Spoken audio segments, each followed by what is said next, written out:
Estamos de volta com um assunto aqui bem polêmico, que é a questão do Estatuto do Desarmamento. A gente tem alguns dados aqui, principalmente com a questão dos Estados Unidos, porque geralmente, sempre quando a gente fala de comércio de armas, os Estados Unidos é o primeiro país que tem mais referência.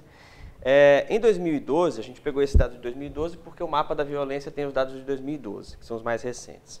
No Brasil, nós tivemos 42.416 pessoas mortas por armas de fogo, enquanto que nos Estados Unidos, onde o comércio é liberado, nós tivemos 12.765. Os dados dos Estados Unidos vieram do FBI, o Uniform Crime Reports for USA, e aqui no Brasil, o mapa da violência da ONU.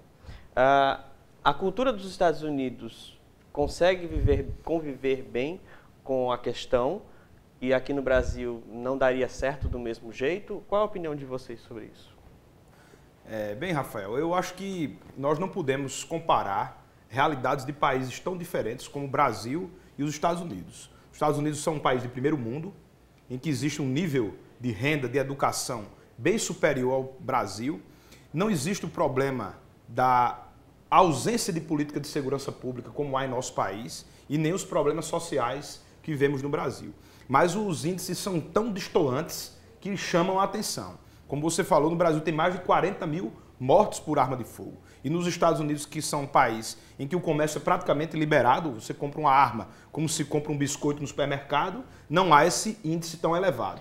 Por que não haveria isso? Então vamos lá. As causas da violência são causas muito complexas que envolvem, muitas vezes, desestrutura familiar, tráfico de entorpecentes, crimes patrimoniais, e esses crimes ocorrem em menor proporção nos Estados Unidos. Então o crime que ocorre no Brasil, repito, e parece que estou até sendo insistente nesse ponto, não é decorrente dessa arma adquirida legalmente, é decorrente da arma oriunda do mercado ilícito pelo sujeito que é delinquente e quanto mais. Então esse índice no Brasil tem que ser reduzido a partir de quê? A partir de políticas reais de segurança pública, a partir de prevenção ao uso de entorpecentes, para evitar que pessoas ingressem na marginalidade e procurem o acesso às armas de fogo, para que se reduza esse índice que, repito, é um índice de guerra praticamente, é um índice superior a países que estão em guerra. Então é inadmissível que o Brasil continue omisso em relação à redução desses índices. Aqui na Paraíba nós temos uma experiência válida que conseguiu diminuir a escalada de crescimento de índices de homicídio.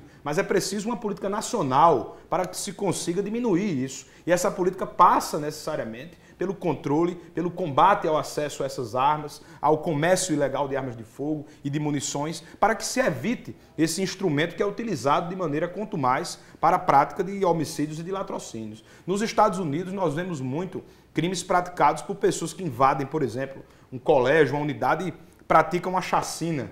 Isso é um crime que você verifica que não tem nem como o Estado prever esse delito. Não existe política pública para evitar isso. Um sujeito teve um destempero emocional, foi lá e praticou um ato completamente insano. Não é um problema de segurança pública, é um problema de ordem psicológica. O problema, em regra, nos Estados Unidos é derivado disso. No Brasil, não. É um problema de segurança pública. Pois é, mas exatamente. Agora eu vou passar a palavra para o Almir. Quando acontecem esses massacres, eles chamam a atenção pelo fato de a pessoa que cometeu esse massacre comprou uma arma legalmente. Almir. Os Estados Unidos, com relação a essas mortes, 12 mil mortes num país que é o primeiro do mundo, educado, desenvolvido, rico, e é uma vergonha para o resto do mundo desenvolvido, porque ele considera o Brasil país subdesenvolvido. Essas questões nossas aqui é pelo nosso subdesenvolvimento. Eles desenvolvidos, mesmo com as armas lá, tem 12 mil mortes, que não tem os problemas. Agora imagine liberar as armas aqui, como nós falamos, que nós somos um país bem diferente, bem desigual, e que a gente vai tentar resolver as questões pela arma. Não é que a arma seja o instrumento, mas nós não somos um país educado, não somos um país desenvolvido, as nossas leis, elas não são cumpridas, a impunidade, a corrupção. Então, qual é a garantia que a gente tem no nosso país? Se um país desenvolvido como os Estados Unidos tem um absurdo de 12 mil mortos todos os anos, chacinas em escolas, e é uma vergonha para os outros países desenvolvidos, como é que o Brasil, sem nenhuma condição dessa, quer armar a população para resolver a questão de segurança pública? Eu acho isso uma incoerência. eu acho que a gente deve pensar, não deve fechar nenhum, não devemos deixar que o debate se feche, a gente tem que debater mesmo para reconhecer a realidade e reconhecendo essa, diagnosticando a realidade, a gente possa realmente fazer a diferença. Estabelecer paralelos em outros países, apesar de quando começou o Estatuto de Desarmamento, foi utilizado outros países como parâmetro, nós temos dois lados da moeda. Se a gente, por exemplo, for no Japão, é 0,3, 0,4 por 100 mil habitantes. A menor taxa mundial é o Japão hoje. Agora lá é uma legislação totalmente rigorosa, inclusive não se permite arma de fogo. Ao contrário, por exemplo, da Suíça, que dos 6 milhões de habitantes, 2 milhões de habitantes estão com arma de fogo dentro de casa e o índice é de 0,7, 0,6, 0,8 ano a ano, não passa de 1. Aí nós temos, por exemplo, a China, que tem um controle rigorosíssimo sobre arma de fogo, não é permitida arma de fogo lá, e ocorreram ataques à escola, só que com um cidadão armado de faca. Como o doutor Pedro Ivo bem falou, não é uma questão do instrumento, é aquela história, a gente querer colocar a culpa no instrumento. Ou seja, quem matou não foi o carro, foi o motorista do carro. Quem engordou não foi a colher, não foi o garfo, quem engordou foi a pessoa que comeu, foi o glutão. Então, a gente não pode estar querendo colocar a culpa numa arma de fogo. Nós temos um problema cultural sério. Eu concordo também com o doutor Almir que a gente não pode encerrar essa situação. Agora, eu sou muito pelo aspecto prático, porque tanto o doutor Pedro Ivo como eu, nós vivemos aqui o batente, o dia a dia. O dia a dia, né? Nos Estados Unidos, apesar, como ele também bem falou, né, 4,7 mortes por 100 mil habitantes. Né? Vamos remeter aqui para a América do Sul. Né? O Brasil hoje, ele está, só Venezuela e Colômbia o Brasil perde. Nós temos aqui o Chile, 2,5 por 100 mil habitantes. Nós temos a Argentina, que está 5,3, 5,4. Quer dizer, são países da América, até o próprio Paraguai, que a arma de fogo é liberada e está numa taxa de 11 por 100 mil habitantes.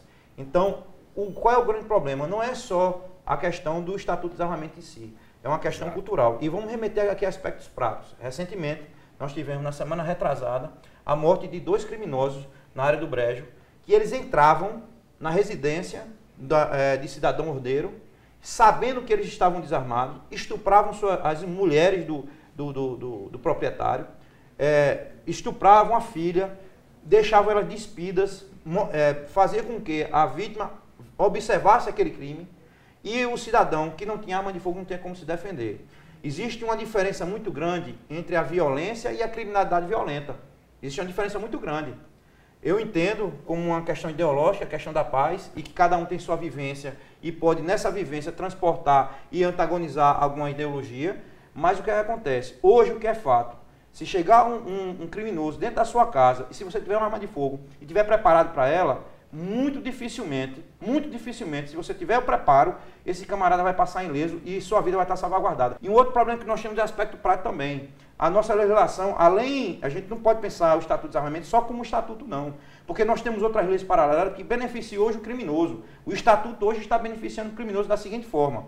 Não coibiu, porque o criminoso, em 2011, nós tínhamos uma taxa de apreensão de arma de fogo aqui na Paraíba de 7,6 armas dia. A Paraíba apreendia por dia 7,6 armas ilegais.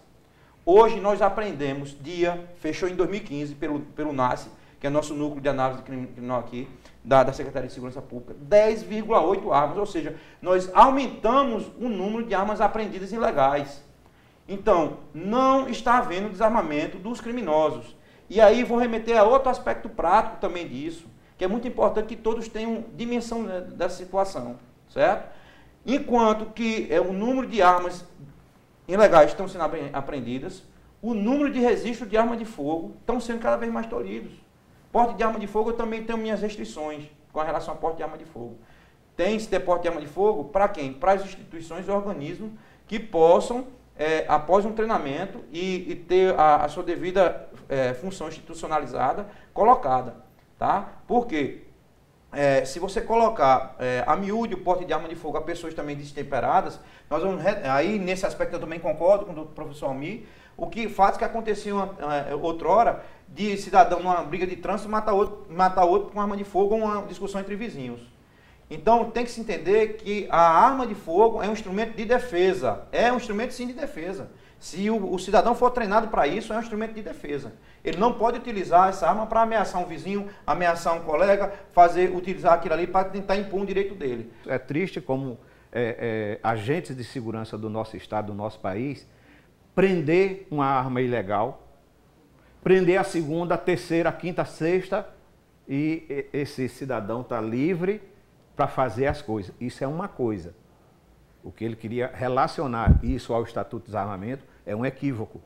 O Estatuto de Desarmamento é quem permite que esse cidadão, que uma vez, duas vezes, três vezes, ele pudesse ser preso por estar na ilegalidade. Agora, a questão dele, que vai fazer preso e não tem consequência, não é do Estatuto. Talvez seja outra coisa que a gente precisa debater, não é? Então, o Estatuto de Desarmamento já garante, é preventivo. Uma pessoa que andar suspeita com a arma, a polícia pode abordá-lo de modo respeitoso, mas para fazer preventivo. E vou dizer ao major e ao delegado Pedro Ivo, eu também estou fazendo um levantamento desses mais de quase 20 anos que eu trabalho, levantando todo dia o jornal que eu leio no meu estado.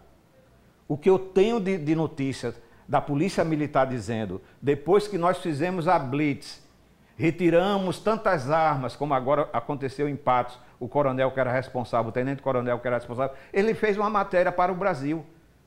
Foi retirando essas armas que foi possível diminuir as mortes aqui na cidade de Patos. O profissional dizendo, claro que vai ser respeitado a visão diferente, mas eu estou basado não só na minha convicção de que a arma não é solução para a violência, ele tem que conter uma violência, mas não vai superar a violência com violência. Nós não vamos superar nunca a violência com violência. Nós temos que encontrar outro caminho, a sociedade humana. Esse policial militar, tenente-coronel, está dizendo que quando retira as armas nas blitz, e ele faz isso, porque ele diz, eu sou muito operacional, então eu faço as blitz todas as semanas, quando isso ocorre, o número de homicídios baixam. Então, a minha convicção é também da própria polícia, da própria Força de Segurança. Armas ilegais, né? As armas. Armas ilegais. Armas ilegais. As legais, se a arma for registrada corretamente, está na mão da pessoa. Eu vou repetir, por exemplo, no Clube de Tiro nós temos esses 500 associados. Eu não tenho nenhum registro. Eu não tenho nenhum registro. Até agora não tem. Eu quero não tem essa dúvida. Deixa eu fazer só uma. Me permita aqui. Tá, depois ele só para a fala. gente esclarecer uma coisa. O debate do Move Paz, da Rede Desarma Brasil, nunca debatemos contra quem legalmente pode possuir uma arma. Não tem sentido fazer isso, é um direito. O clube, eu não estou discutindo com o clube, o que é que eu tenho com o clube? Se o clube ele tem responsabilidade diante do Brasil, porque existe controle. O que eu estou falando é que a gente tem que controlar armas que não caia na indiscriminação, e essa que está matando. Eu vou só dizer uma coisa, a arma da ilegalidade está na mão do bandido e também está na mão do cidadão de bem. O que é a arma da ilegalidade? É aquela que não está registrada, que não está segundo a lei do Estatuto de Desarmamento. Então, um cidadão, é um dado que eu vou dar para os dois, e eu posso remeter do Ministério da Justiça amanhã para os e-mails deles, grande parte das mortes ocorridas nesse país vem das armas do cidadão de bem, roubada. O bandido, quando sabe que você tem uma arma, ele vai lá na sua casa para pegar a arma. Vários policiais já foram mortos por causa da arma. E muitos policiais sabem disso, porque o bandido sabe que ele está com a arma, uma arma boa, e vai matar por conta disso. Então, tem um percentual dizendo assim, 57% das pessoas que têm arma em casa está correndo mais risco de morrer pela própria arma do que a segurança que ele quer ter. Pedro, no caso das armas apreendidas, se uma pessoa, numa apreensão assim, de armas, conseguir provar que ela tem o posse da arma e que a arma está no nome dela, ela não sofre absolutamente nada. Sofre. Vocês estão falando de armas ilegais. Se a pessoa estiver com a posse da arma de acordo com a legislação, ela estará cobertada pela lei. Ela não estará praticando um crime e ela, portanto, não terá nada a dever para a polícia nem para o sistema de justiça. Só a atuação do sistema de justiça quando a pessoa está ilegalmente em posse ou portando uma arma ou fazendo comércio ou guardando munições. Então é importante deixar claro. Agora, só aproveitando o gancho dos colegas aqui, O Major Pablo citou um exemplo de um indivíduo que foi preso diversas vezes em Cabedelo e várias vezes preso com arma de fogo, liberado logo em seguida em audiência de custódia ou liberado por uma liberdade provisória no judiciário. Veja só, esse sujeito será que adquiriu todas essas outras armas através do sistema legal, doutor Albi? Não. Óbvio que não. Precisa do controle. Então, o que estamos discutindo aqui do controle. é que essas armas utilizadas por criminosos que praticam homicídios, roubos, estupros, assaltos, esses indivíduos não compram a arma no comércio lícito. Esses indivíduos vão para o mercado negro adquirir armas de fogo para fazer delitos na sociedade. Então, esse indivíduo, ele não vai se adequar ao Estatuto do Desarmamento. O Estatuto do Desarmamento não vai se aplicar a ele. Por quê? Porque ele não vai se buscar estar coberto pela lei. O Estatuto só vai servir para o quê? Para puni-lo.